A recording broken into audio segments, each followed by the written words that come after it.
মৃত্যু থেকে তোমরা যেখানেই পলায়ন করো না কেন, মৃত্যু তোমাদের সাথে সেখানে গিয়েই নিজেই মোলাকাত করবে, সাক্ষাৎ করবে। তুমি ডাকতে হবে না, মৃত্যু নিজেই আসবে, মৃত্যু নিজেই আসবে।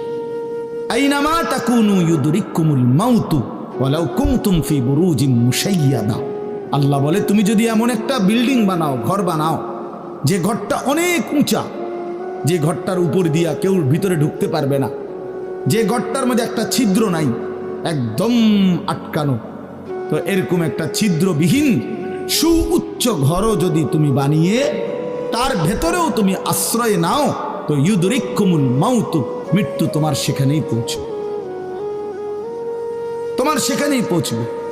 প্রিয় ভাই আমার, বন্ধু আমার, নওজোয়ান সাথীরা আমার, মৃত্যু এক অনিবার্য বাস্তবতা, চিরন্তন বাস্তবতা। এটা গ্রহণ করতেই হবে। হাসলেও মরতে হবে, কাঁদলেও মরতে হবে, সুখেও মরতে হবে, দুঃখেও মরতে হবে। রাজপ্রাসাদ আর অট্টালিকার মানুষটাও মরে যাবে, জীর্ণ কুটিরে যে লোক থাকে, হ্যাঁ, সেই লোকটাকেও মরতে হবে।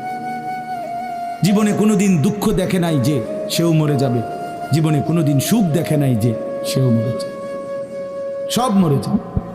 এটাই সত্য, এটাই বাস্তবতা। অতএব মৃত্যু এক অনিবার্য বাস্তবতা, এটা গ্রহণ করতেই হবে। এটা যদি আমরা মনে রাখি, আমাদের জীবন অনেক সুন্দর হইত, অনেক সুন্দর হইত।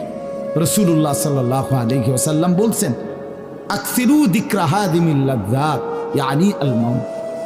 আল্লাহর নবী বলেন, আমার উম্মত, তোমরা বেশি বেশি ওই জিনিসটা স্মরণ করো যে জিনিস তোমাদের সমস্ত স্বাদ, আনন্দ, আহ্লাদ চিরতরে মিটাই দেবে, তোমারে চিরস্তব্ধ করে দেবে।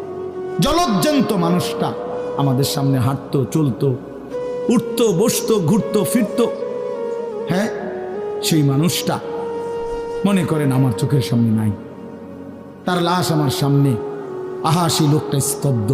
পৃথিবীর কত মানুষ কত আওয়াজ করতেছে, কত শোরগোল করতেছে, কিন্তু এই লোকটা হাতও নাড়ে না, পাও নাড়ে না, চোখও মেলে না, আর কিছুই করে না। এ কি আশ্চর্য বিষয়! চোখের সামনের এই মানুষটা নাই, কি হলো তার? কে তারে থামাই দিল? কে তারে স্তব্ধ করে দিল? এ তো আমার মতো ঘুরতো, ফিরতো, হাঁটতো। আহ, আমার আব্বারে আমি কত দেখছি, একদিন আমার আব্বা চলে গেল। আমার দাদারে আমি কত দেখছি, আমার দাদা একদিন চলে গেল। আমার জ্যাঠারে আমি দেখে আসছি, দোয়া করে আসছি, ফুঁ দিয়ে আসছি। এক সপ্তাহ পরে জ্যাঠা ইন্তেকাল করলেন, আবার এক সপ্তাহ পরে আমি গিয়া জ্যাঠার জানাজা পড়াইছি। এই তো বাস্তবতা। যুবক ভাই, তুমিও মনে রাখো, বয়স্ক বাবা আপনিও মনে রাখেন। হাসান বসরি রহমতুল্লাহ আলাইহি একজন বড় বুজুর্গ ছিলেন। উনি বলতেন, তিনি যখন কোনো যুবককে দেখতেন আর বয়স্ক দেখতেন, তো তিনি যুবকদেরকে বলতেন, ইয়া মা'শারাশ শাবাব ইন্না যারআ কাদ তুদরিকুহুল আহাতু ক্বাবলা আন ইয়াবলুগা। তিনি উপদেশ দিতেন, হে যুবকগণ শোনো, সব ফুল, সব ফল, সব গাছ চারা পরিপক্ক পাকা পর্যন্ত পৌঁছায় না, তার আগেই অগণিত ফুল, অগণিত ফল, অগণিত চারা গাছ ঝরে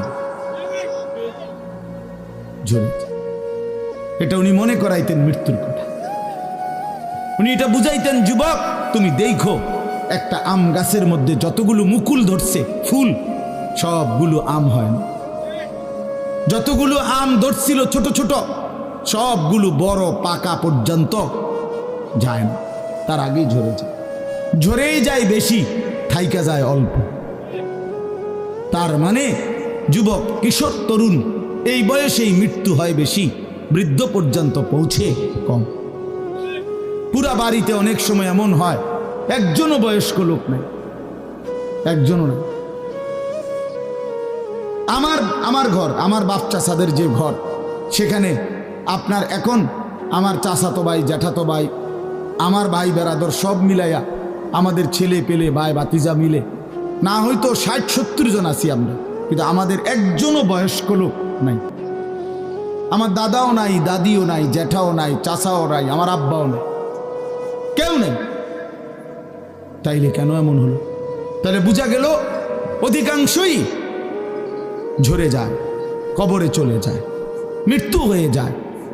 এই জন্য ধোঁকা না খাওয়া। আরেকটা হলো, বয়স্ক লোককে দেখলে উনি বলতেন, হাসান বসরি রহমতুল্লাহ আলাইহ, ইয়া মাশারা শুয়ুখ, হে বৃদ্ধগণ। উনি তাদেরকে জিজ্ঞাসা করতেন যে মা ইউনতাজারু বিসসারআই ইযা বালাগা, যখন কোনো ফসল পাইকা যায় তখন আর বাকি থাকে কি? কি বাকি থাকে? কাটা। কথা বলে না, কি বাকি থাকে? ক্বালু আল হাসাদ, বা কাটাটা বাকি থাকে, পাইকা তো গেছে। তার মানে আপনারা পাইকা তো গেছেন, বয়স তো হয়েই গেছে, আর শুধু মৃত্যুটা বাকি, আর শুধু মৃত্যুটা বাকি। তাইলে যুবককে বলতেন, তুমি ভেবো না তুমি বৃদ্ধ হবা, কারণ অসংখ্য ফুল তো আগেই ঝরে যায়, অসংখ্য ফল তো আগেই ঝরে যায়, অসংখ্য গাছ তো আগেই ঝরে যায়। আবার বৃদ্ধকে বলতেন যে আপনার তো আর কিছুই বাকি নাই, আপনি তো পাইকেই গেছেন, এখন শুধু কাটা, কবর, মৃত্যু ছাড়া আর বাকিটা কি? তাহলে মৃত্যু ভুলে না যাওয়া, মৌত ভুলে না যাওয়া। রাসূলুল্লাহ সাল্লাল্লাহু আলাইহি ওয়াসাল্লাম বলেন, কাফা বিল মাউতে ওয়াইজান। নবীজি বলেন, কোনো মানুষ যদি মৃত্যুর কথা স্মরণ করে, তার ওয়াজের জন্য, নসিহতের জন্য এটাই যথেষ্ট, এটাই যথেষ্ট। আমরা কিতাবে পড়ছি, হযরত ওমর রাদিয়াল্লাহু তাআলা আনহু, এত বড় সাহাবী, উনি বলতেন, কুল্লা ইয়াউমিন ইউকালু মাতা ফুলান মাতা ফুলান ওয়ালা বুদ্দা মিন ইয়াউমিন ইউকালু মাতা ওমর। তিনি বলতেন, হায় শোনো, প্রতিদিন ঘোষণা হয় আজ অমুকের মৃত্যু হলো, অমুকের মৃত্যু হলো, অমুকের মৃত্যু হলো। অচিরেই একদিন ঘোষণা হবে আজ ওমরের মৃত্যু হলো, আজ ওমরের মৃত্যু হলো। উনি বলেন, এই ঘোষণা শুনবে খুব দ্রুত একদিন। এই জন্য বাপ, এই আমাদের ব্যক্তিগতভাবে প্রতিনিয়ত মৃত্যু হচ্ছে, ঠিক এভাবে আমরা তো মরছি, একদিন এই গোটা আলমের মৃত্যু হবে। এই গোটা সৃষ্টিটাই আল্লাহ তাআলা গুটায় ফেলেন। আচ্ছা, কি আশ্চর্য কথা, এটা কি অবাক করা। এক মিনিট যদি কেউ বিবেক দিয়া ভাবে, যারে বলে কি হুজুর, বলেন কি, এত বড় আসমান ভেঙে যাবে, এই সূর্য খসে পড়বে, চাঁদ খসে পড়বে। আল্লাহ তাআলা বলছে, ইযা সামাউন ফাতারাত, আসমান ভেঙে যাবে, ওয়া ইদাল কাওয়াকিবুন তাসারাত, তারকারাজি খসে খসে পড়বে, ইযা শামসু কুব্বিরাত ওয়া ইদাল কাওয়াকিবুন তাসারাত। আল্লাহ তাআলা বলছেন, সূর্যটা গুটায় ফেলা হবে, পাহাড়গুলো বালির মতো, তুলার মতো উঠতে থাকবে। ইদা রাজ্জাতিল আরদু রাজ্জা, এই জমিনের মাটিগুলো রেজা রেজা, পাউডার পাউডার হয়ে যাবে। ইদাল বিহারু ফুজ্জিরাত, সমুদ্র, খাল, বিল, নদীর পানিগুলো সব টকবগে উতরাইয়া গরম হইয়া বাষ্পের মতো উড়ে যাবে। না কোথাও পানি থাকবে, না কোথাও গাছ থাকবে, না আসমান থাকবে, না জমিন থাকবে, কিছু না। আচ্ছা, এটা কেমন কথা, এটা কেমন আশ্চর্য বিষয়। এই গোটা আলমের মৃত্যু হবে। আল্লাহ তাআলা কোরআনুল কারীমে বিশ্বাস করেন, অসংখ্যবার এই কথা এটা বলছে, এটা হবেই হবে। ইদা ওয়াকাতিল ওয়াকিআ, আল্লাহ বলেন এই ঘটনাটা ঘটবে। লাইসা লি ওয়াকাতিহা কাযিবা, এই ঘটনা মিথ্যা মনে করার মতো কেহ নাই। যেদিন ঘটে যাবে তখন আর কারো কোনো মিথ্যাবাদী আর থাকবে না, অর্থাৎ কেউ আর অস্বীকার করার সুযোগ হবে না। চোখের সামনে দিন, চোখের সামনে দিন। কোরআন শরীফে একটা সূরা আছে, সূরা হজ। ওই যে আমরা হজ করি না, এই হজ সূরাটার নাম। এই সূরার শুরুতে আল্লাহ তাআলা এই পৃথিবী ধ্বংসের, কিয়ামতের একটা সাংঘাতিক বর্ণনা দিয়েছেন। ওইখানে আছে, আল্লাহ বলেন, ইয়া আইয়ুহান নাসু তাকু রাব্বাকুম, হে মানুষ তোমরা আল্লাহকে ভয় করো। আর শুনো, ইন্না জালজালাতাস সাআতি শাইউন আযীম, নিশ্চয়ই কিয়ামতের ভূমিকম্প, জালজালা, এই যে বললাম জিলজাল এবং জালজালা অর্থ ভূমিকম্প। আল্লাহ বলেন কিয়ামতের ভূমিকম্প, ইসরাফিল যখন ফু দিবে, আমার এই পৃথিবী যখন ভাঙতে শুরু করবে, এই সৃষ্টি জগৎ পুরাটা যখন আমি আল্লাহ গুটায় ফেলবো, ওয়াসসামাওয়াতু মাতবিয়াতুম বিয়ামিনি, আল্লাহ বলেন 7 আসমান আমি আল্লাহ তাআলার হাতের মধ্যে গুটায় ফেলবো। ফুটায় ফেলবো। তুমি জানো না আমার ক্ষমতা। কুল্লু মান আলাইহা ফান ওয়া ইয়াবকা ওয়াজহু রাব্বিক, সব শেষ করে দেব আমি, শুধু আমি আল্লাহই থাকব, শুধু আমি আল্লাহই থাকব। তো আল্লাহ তাআলা বলেন এই ইসরাফিল ফু দিলেই, শুরু করলেই জমিনে ভূমিকম্প শুরু হবে।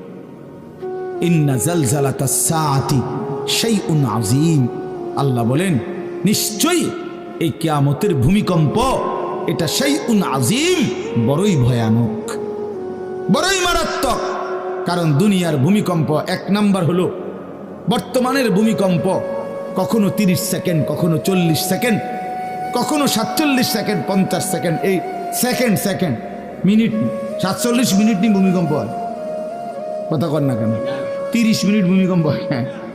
30 মিনিট ভূমিকম্প হইলে আমাদের 14 গোষ্ঠী থাকবে না কেন? 30 সেকেন্ড, 40 সেকেন্ড হয় ভূমিকম্প।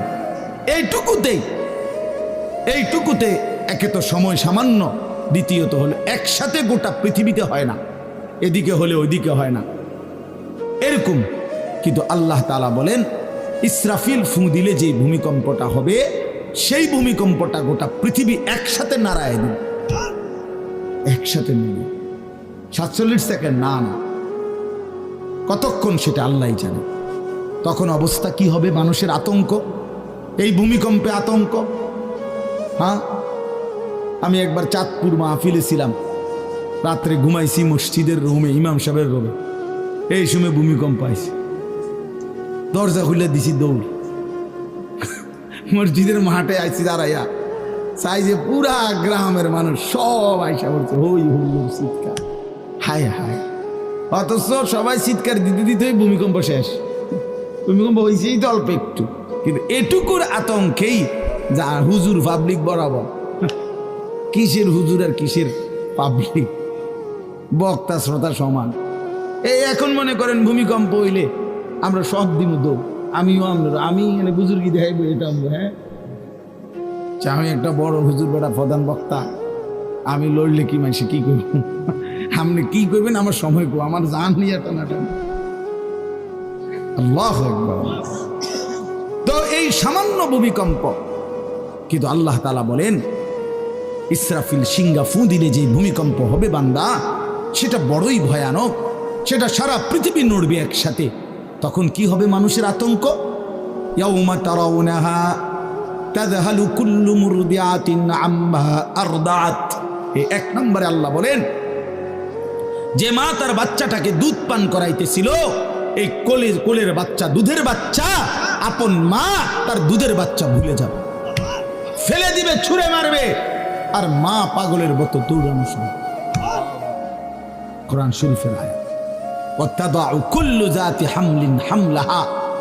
এবং আল্লাহ তাআলা বলেন যে মায়ের পেটের বাচ্চা 10 মাস পূর্ণ হয়ে গেছে, আগামী 2 ঘন্টা 5 ঘন্টা পরে বাচ্চাটা এমনিতেই প্রসব হইতো।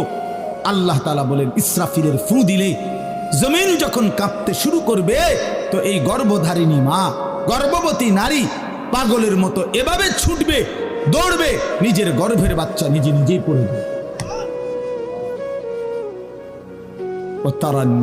সুকারা, আল্লাহ বলেন মাতালের মতো সমস্ত মানুষগুলো ছুটতে থাকবে।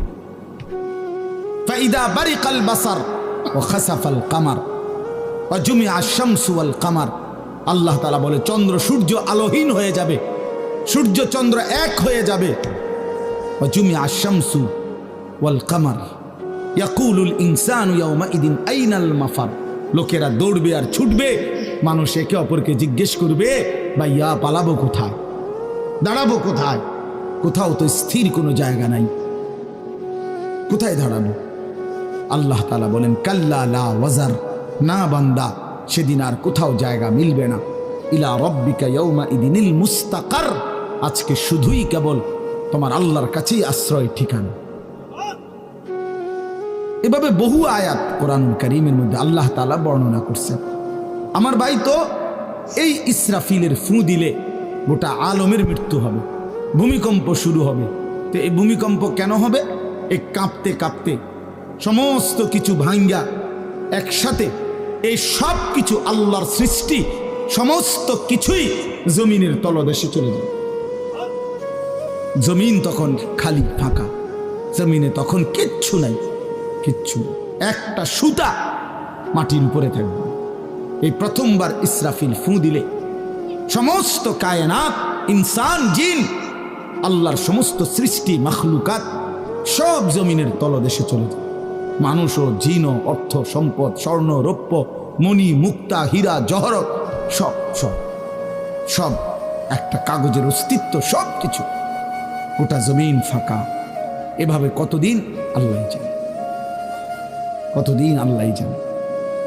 হ্যাঁ মা ভাই, এরপরে একটা নির্দিষ্ট সময় পরে আবার আল্লাহ তাআলা ইসরাফিলকে জীবিত করবেন, করে আবার আল্লাহ তাআলা দ্বিতীয়বারের মতো ফু দিতে বলেন। এই দুই ফুঁয়ের মাঝখানে কতদিন?